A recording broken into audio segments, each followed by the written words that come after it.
Masjidil Haram, situs tersuci umat Islam di Mekah, Arab Saudi, pernah diserang kelompok teroris bersenjata pada 20 November tahun 1979. Mereka berupaya merebut masjid suci tempat Ka'bah berada dengan jamaah dari banyak negara menjadi sandera. Serangan itu pula yang menjadi momen bagi Arab Saudi mempertaruhkan citra baiknya sebagai penjaga dua masjid suci. Sebelum kita lanjut, terimalah salam indah dalam Islam dari kami. Assalamualaikum warahmatullahi wabarakatuh. Dan bagi yang sudah subscribe, semoga dilimpahi keberkahan dan ampunan dari Allah Subhanahu wa Ta'ala.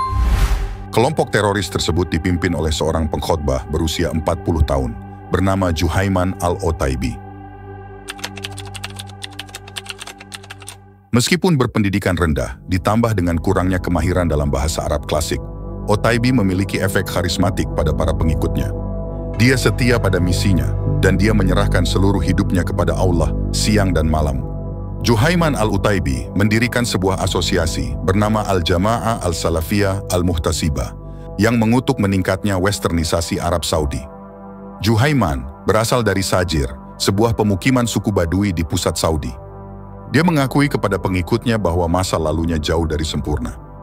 Juhaiman mengatakan bahwa ia pernah terlibat dalam perdagangan ilegal, termasuk penyelundupan narkoba. Namun, dia telah bertobat, mempelajari agama, dan menjadi pemimpin yang bersemangat dan berbakti.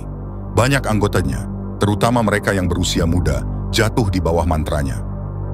Namun, bagi seorang pemimpin agama, dia berpendidikan rendah. Otaibi percaya bahwa budaya Arab Saudi telah menjadi korup dan pamer di bawah keluarga kerajaan Arab Saudi. Dia bersumpah untuk mengembalikan warisan sejati Islam di kerajaan.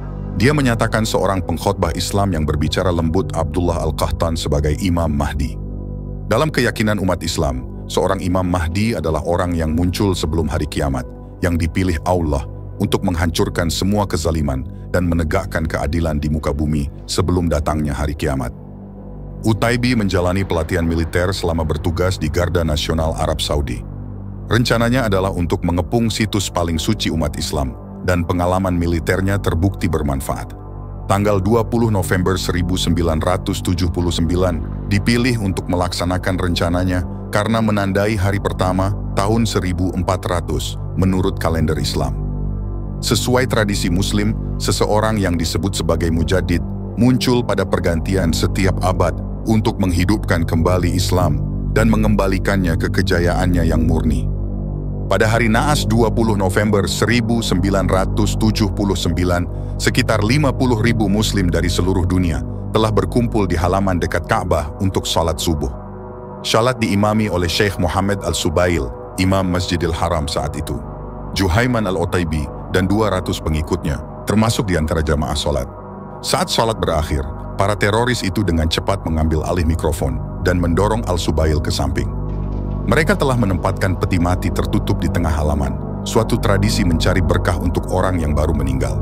Tetapi ketika peti mati dibuka, mereka mengeluarkan pistol dan senapan, yang dengan cepat didistribusikan di antara para pria. Rekan Muslim, hari ini kami mengumumkan kedatangan Mahdi, yang akan memerintah dengan adil dan jujur di bumi setelah dipenuhi dengan ketidakadilan dan penindasan, kata salah satu pengikut Otaibi membacakan pidato yang telah disiapkan. Otaibi mengarahkan anak buahnya untuk menutup pintu masjid suci dan mengambil posisi sniper di menara dan memberi perintah untuk menembak siapapun yang terlihat melakukan perlawanan. Jika Anda melihat seseorang melawan di gerbang, tembak mereka, katanya mengarahkan. Para jamaah tercengang saat melihat orang-orang bersenjata di dalam masjid suci. Dalam rentang waktu 1 jam, Juhaiman al-Otaibi mengambil kendali penuh atas Masjidil Haram. Mengingat ketidakhadiran putra mahkota Arab Saudi saat itu, Fahd bin Abdul Aziz Al Saud dan Kepala Garda Nasional Pangeran Abdullah yang masing-masing melakukan kunjungan ke Tunisia dan Maroko, Raja Khalid dan Menteri Pertahanan Pangeran Sultan memprakarsai respons balik. Pertama, polisi Arab Saudi mengirim mobil patroli ke masjid untuk memahami gawatnya situasi. Saat dibombardir dengan peluru, Garda Nasional Arab Saudi dipanggil untuk mengambil kembali kendali atas masjid. Menjadi jelas bagi otoritas Arab Saudi bahwa penyitaan Masjidil Haram telah direncanakan dengan baik. Sebagai tanggapan, pasukan khusus, pasukan terjun payung, dan kendaraan lapis baja dikirim untuk membebaskan para sandera. Militer Arab Saudi melancarkan serangan frontal, tetapi Otaibi dan anak buahnya terus melakukan perlawanan. Asap tebal dihasilkan oleh kelompok teroris dengan membakar karpet dan ban karet. Mereka berlindung di balik tiang dan sesekali keluar untuk menyergap pasukan Arab Saudi. Mayor Muhammad Al-Nufai, pejabat militer saat itu, menceritakan, ini adalah konfrontasi 1 lawan 1 dalam ruang terbatas. Situasi pertempuran dengan peluru melesat kiri dan kanan, itu sesuatu yang luar biasa. Masjid suci saat itu telah berubah menjadi zona pembunuhan. Si Imam Mahdi alias Abdullah Al-Qahtan percaya bahwa dia tidak terkalahkan, terlalu percaya diri, sehingga menyebabkan malapetaka yang akhirnya dia terbunuh dalam sebuah tembakan. Namun, untuk menjaga moral anak buahnya tetap tinggi, Juhaiman Al-Otaibi menyesatkan mereka agar percaya bahwa Imam Mahdi masih hidup. Bau-bau itu mengelilingi kami dari kematian atau luka-luka yang membusuk. Pada awalnya, air tersedia, tetapi kemudian mereka mulai menjatah persediaan. Kemudian kurmanya habis, sehingga mereka mulai makan bola-bola adonan mentah. Itu adalah suasana yang menakutkan. Rasanya seperti Anda berada di film horor, kata seorang saksi mata.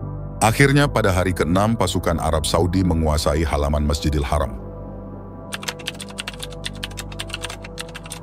Para fundamentalis berlindung ke dalam sel-sel di bawah masjid dan menjadi sulit untuk mengeluarkan Otaibi dan anak buahnya dari Masjidil Haram. Raja Khalid saat itu menghubungi Presiden Prancis Valéry Giscard d'Estaing. Setelah menyadari bahwa konflik dalam negeri di Kerajaan Arab Saudi dapat berdampak pada ekspor minyak di dunia, Estaing mengirim 3 penasihat dari unit kontraterorisme Prancis ke Arab Saudi. Duta besar kami memberitahu saya bahwa jelas pasukan Arab Saudi sangat tidak terorganisir dan tidak tahu bagaimana harus bereaksi. Bagi saya tampaknya berbahaya karena kelemahan sistemnya, ketidaksiapannya, dan dampaknya terhadap pasar minyak global, kata Presiden Prancis saat itu. Para penasihat militer Prancis berlindung di sebuah hotel di kota Taif. Mereka merekomendasikan penggunaan tabung gas untuk membuat udara tidak dapat digunakan untuk bernapas di ruang bawah tanah, tempat Otaibi dan anak buahnya bersembunyi. Lubang digali setiap 50 meter untuk mencapai ruang bawah tanah. Gas disuntikkan melalui lubang ini. Gas itu disebarkan dengan bantuan ledakan granat ke setiap sudut tempat para pemberontak bersembunyi, kata Kapten Prancis Paul Baril yang memimpin misi tersebut. Otaibi dan anak buahnya segera kehabisan makanan dan amunisi. Dengan pengiriman bom asap yang terus-menerus, pemimpin kelompok teroris yang mengklaim berangkat untuk membebaskan Arab Saudi dari korupsi moral, menyerah dengan 63 orang lainnya. Pengepungan Masjidil Haram berakhir pada 4 Desember 1979. Sebanyak 117 anak buah Otaibi tewas dalam baku tembak, sementara 63 dieksekusi oleh pemerintah Saudi. Juhaiman Al-Otaibi adalah salah satu teroris pertama yang dipancung di depan umum. Laporan saat itu menyebutkan bahwa pemancungan dilakukan di 8 kota Arab Saudi, yaitu Makkah, Madinah, Riyadh, Buraidah, Dammam, Abha, Ha'il, dan Tabuk. Salah satu akibat langsung dari serangan tersebut adalah lompatan raksasa kerajaan Arab Saudi terhadap dogmatisme agama dan pola pikir kuno. Setelah sepenuhnya menyadari potensi serangan di masa depan terhadap monarki, Raja Khalid bin Abdulaziz Al Saud berlindung dari Islamisme. Setelah perebutan Masjidil Haram tahun 1979, Arab Saudi menggunakan nama Penjaga Islam dan Pembela Iman. Raja Khalid mengambil tindakan untuk mendengarkan keluhan para ulama. Laporan lain menyebutkan bahwa kerajaan Arab Saudi memperbaharui hubungan dengan ulama Wahabi dan mengangkat mereka ke posisi penting dalam pendidikan, peradilan, dan bimbingan agama. House of Saud juga melakukan upaya untuk menyebarkan ajaran Wahabisme secara global dan memenuhi tuntutan para ulama terhadap peningkatan modernisasi kerajaan Arab Saudi. Dengan cara itu, Raja Khalid mampu meniadakan kritik domestik terhadap monarki. Sebelum pengepungan Masjidil Haram, ada pembicaraan tentang peningkatan kebebasan perempuan, hak untuk berpartisipasi dalam kehidupan publik, dan pendidikan. Semua itu berakhir dengan kepatuhan yang ketat terhadap hukum syariah abad ke-7. Dengan serangannya, Juhaiman Al-Otaibi secara tidak langsung berhasil membuat kerajaan Arab Saudi mengadopsi ide-ide regresifnya tentang kehidupan. Kaum Islamis kemudian telah berangkat untuk mengembalikan kemurnian Islam, sesuatu yang dimungkinkan dengan melarang konser publik, bioskop, menegakkan aturan berpakaian yang ketat pada wanita. Menurut Nasser Al-Huzaimi, semua langkah menuju modernisasi terhenti setelah serangan tersebut. Dia menceritakan, biarkan saya memberi Anda contoh sederhana. Salah satu hal yang dia tuntut dari pemerintah Saudi adalah penghapusan presenter wanita dari TV. Setelah insiden Masjidil Haram, tidak ada presenter wanita yang muncul di TV lagi.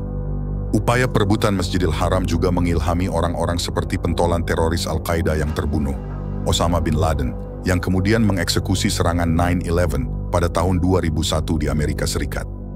Namun sekarang, semuanya berubah. Sejak Pangeran Mohammed bin Salman ditunjuk sebagai putra mahkota, Kerajaan Arab Saudi kembali membuka jalan menuju modernitas.